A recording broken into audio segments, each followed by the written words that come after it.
Good morning and welcome to Lyon. This is Part Dieu station. They seem to be doing some construction work, building a new plaza or something, which is pretty cool. But anyway, today I'm going to be taking a train from here to Geneva. It should be a very scenic journey through the French Alps and into the Swiss Alps. I'll be travelling with SNCF on one of their regional TER trains. I don't know the exact train type that'll be on. I guess we'll find out when we get to the platform. So let's head there now and head to Geneva.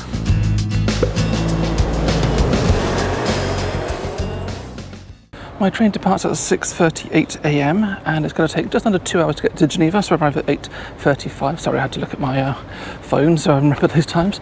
So just a little under 2 hours to enjoy some beautiful scenery, and we're going to depart just 2 minutes after sunrise as well. So because of this construction work, I've had to take a really long and convoluted route around the plaza to get to this station. So I suppose if I was in a rush, that would really annoy me. But because I'm not in a rush and I've left in good time, I don't mind so much. It just means more walking. It's not like I'm going to do any of that today. Fun fact, this station is called Part Dieu, named after the area in which it sits on, and literally translates as property of God. No one really knows why it's called that, but one theory is that this area used to be swampland, but the locals managed to save it from being engulfed by the Rhone River. And that somehow makes it God's land? I'm not quite sure how that works, but yeah, anyway. This is such a massive station.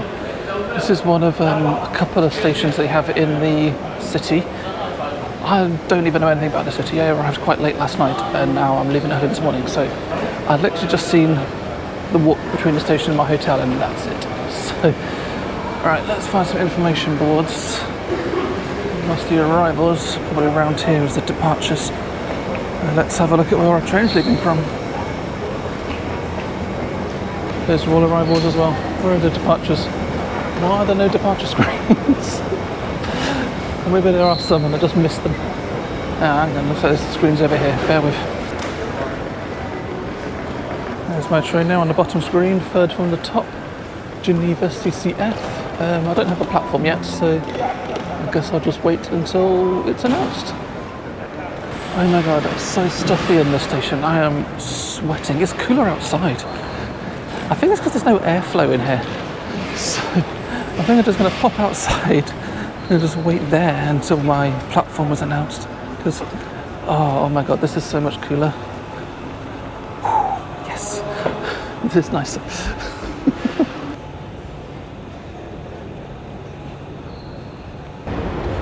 We're at the top of the board now and there's still no platform announced. I don't want to rush to the platform.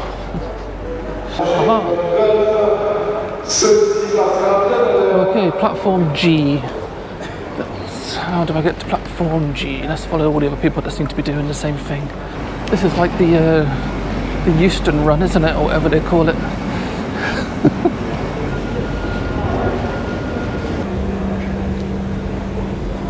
I wonder what the French think of Pret.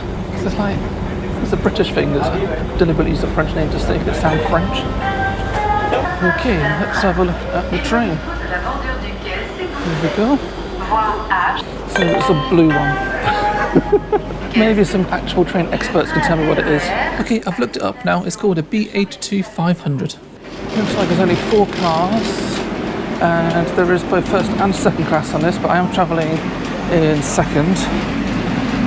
Again, there isn't really any benefits travelling first. I've got a different seat, so I didn't bother with first on this occasion. Save my money. Let's just get on board.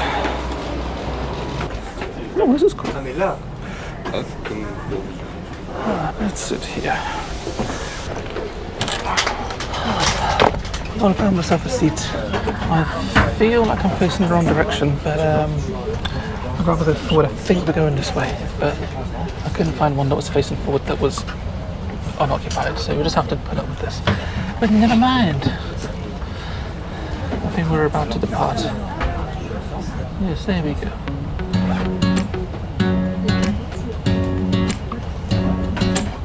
And as we get off of God's property, I mean leave Lyon Part Dieu station, let's take a very quick look at the route we'll be taking over to Geneva today.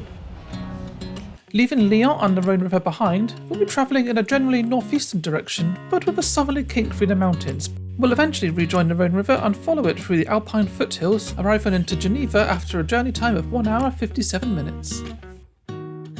Whew. Need some water now after that rush to get on board. I mean, fair enough, I wasn't running, but it's more the stress of it, right? So, what do we have in terms of facilities then? Not much. There's some quite large overhead luggage racks, which you actually be able to fit like a full-size suitcase. Probably. I mean, I don't know anyone who could lift it to fit it, but you could, in theory, put it there. We've got some nice big seats, quite comfortable. Nice tall with these things on the end. And then the tray table. This is massive. Look at the size of that. And it's got a little cup holder, which I've discovered actually isn't big enough for bottles. So, I thought that was a footrest, but it's not. It's like a little thing to put newspapers or magazines or something. Some reader lights, but that's not really useful at this time of day when it's light, because the sun is just rising there across the horizon. Look at that, beautiful.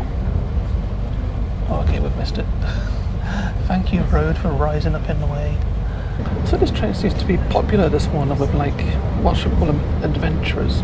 It's like I saw a couple of people going through with bikes. I see people wearing like full-on like hiking gear. So they're probably taking this train to the Alps or that general area to go for a hike. Which is really awesome, actually, to be able to take a train to hike a mountain. It's a good plan.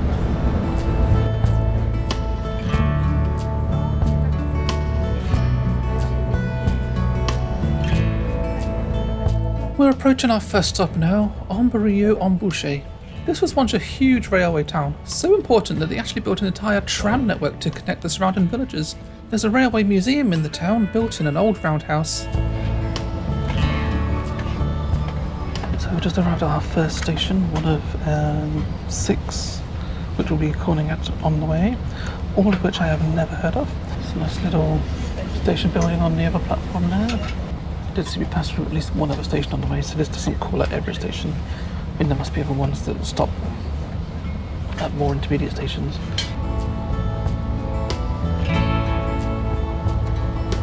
As we depart Amberieu, my eye is drawn to this interesting train on the other side of the station. It looks like a couple of single carriage units that have been coupled up together. I don't think I've ever seen a train like that before.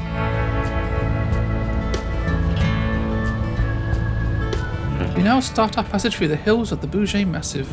This whole valley has been a natural gateway between Lyon and Switzerland since Roman times.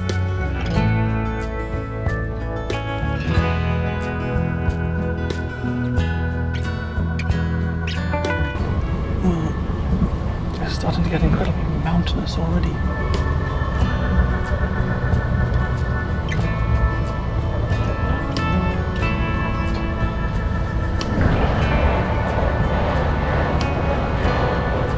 Passing through the narrow Alberine Valley as we approach Tenay-Houtville station. High up in the mountains and not in view of the railway line is the remains of an unfinished railway. Work started in 1909 but was never completed. However, the 18 tunnels they constructed still remain to this day. The locals here call it the Train Fantôme or Ghost Train. It became a popular hiking and mountain bike trail but has been closed since 2019 due to a fatal accident involving a lost hiker. So probably best to give that one a miss. Coming to stop number 2 now, Tenay-Houtville. And yeah, you've got to see this like this net thing that catches like rock falls and stuff. So yeah, standing on that particular platform might be a little bit sketchy. Also, is it just me or do the tracks seem like closer? I think we're much lower down than we are typically on a British train. Don't think I ever noticed that before.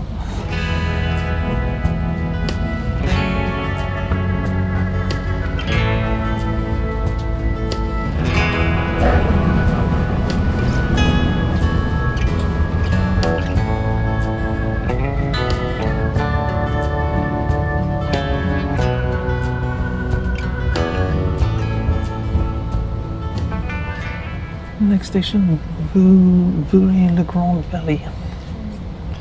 Grand Belly, that's what I have when I eat a big dinner. It's a gravel platform, well, partially anyway. Looks very basic, but it's a really cute little town. So. Despite being featured in the name, the town of Belly is actually located 13 kilometres away, or a 15-minute drive. And as far as I can tell, there isn't even a bus link there. But from here, the scenery really opens up. To the east are the first ridges of the Jura Mountains, and to the west is the Val Romy Plain. This area is all medieval castles and rugged limestone cliffs. The next station, Culoz, sits right where the Rhone squeezes past the Grand Colombier mountain. The surrounding area is wine country. Bouger wines, mostly white grapes, grow on the slopes of the mountains. It's another very just practical station. Doesn't look very inspiring. The views are all on that side there.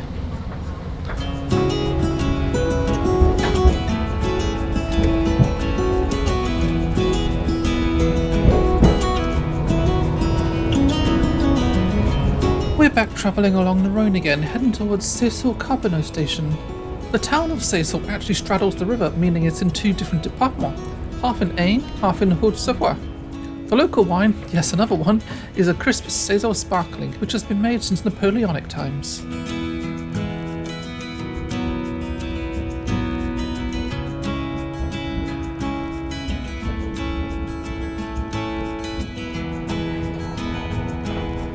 We continue to follow the Rhone River and will do so all the way to Geneva. The river is fed from Lake Geneva, which itself is fed from the Rhone Glacier high in the Swiss Alps, which is probably why it has this amazing turquoise colour.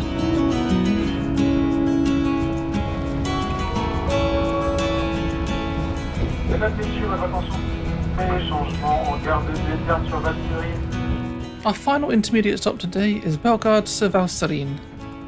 This station basically created the town around it. The original building was a Swiss chalet-style customs post, since this used to be the last stop before the Swiss-French border. Sadly, that building burnt down in 1904. They rebuilt it, but it burned down again in 2003. A lot of people getting on here. And then it's in like a half hour through to Geneva. Also, there was a little like bing bong thing. The exact same ones that they have on the Meridian trains for East Midlands. So therefore I'm wondering if these trains were built by the same people as built the Meridians and possibly around about the same time. Would fit. They seem like they're from the same era. Late 90s, early noughties build kind of area. So there's a lot of people getting up here, nicely smartly dressed. So I'm assuming they probably live in this town and then commute into Geneva every day. You know, live in a cute little French town, work in the big business centre. But yeah, straight through to Geneva now, no stops, half an hour. I'm enjoying the scenery. This stop also serves as the southern terminus of the Le Mans Express, a local commuter train network serving Geneva and the surrounding towns. So although that train next to us is going to stop at every station along the way, we're just going to speed right through.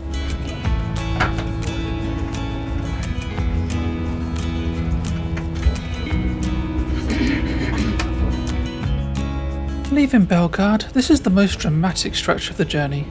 After first passing over a viaduct giving this amazing view of the town below, we'll pass by Fort Lagueuse high above us, which has been guarding this narrow valley since the Middle Ages. Unfortunately, I was on the wrong side of the train to see it, so here's a picture of it instead. And one other random fact I found about this place: every autumn 1 million birds pass through here on their annual migration, including falcons and storks.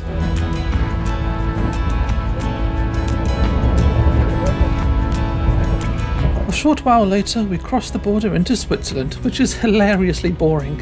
Instead of a big bridge or frontier post, we just roll over a tiny creek called Le Charmille. And that's it, you're in Switzerland. It's a real blink and you'll miss it moment. And that's us into Switzerland. I didn't see the sign of where it happened. I only know it because I can see there are some signs that are not French. And it was like a sign for parking with the prices in Swiss francs. So I know we're in Switzerland. I think this is a great time to say a massive thank you to all of my channel members. You guys are amazing and I love the support that you give me, so thank you so much.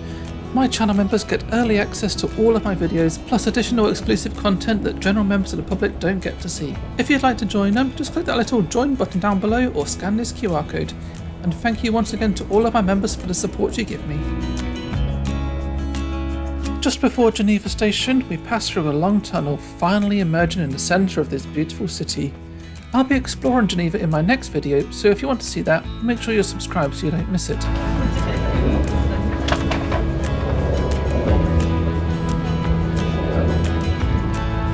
We're pulling into Geneva station now. It's been a good journey. We're arriving on time, some pretty good scenery, so yeah, I've enjoyed it. As we pull into the station, alongside us is the TGV Lira train. This is similar to a TGV Ennui train that I reviewed in my previous video, but there is a higher first class tier with complimentary meals included. I'm going to have to try that one day, but sadly that time isn't now. Let's go. And welcome to Geneva. So, how would I sum up? I mean, it was okay. I mean, the scenery was nice. I mean, it wasn't spectacular. Is it worth coming here just to do that? Probably not. But as a gateway into the wonderful world that is Switzerland, it's a good start, I think. Well, thank you for watching. Don't forget to like, comment, subscribe and all of that stuff. I have several other videos in the area to make Rory at home, so make sure you subscribe so you don't miss any of those. Click these videos up here as well from previous videos on this trip. Thank you for watching, and I'll see you again soon.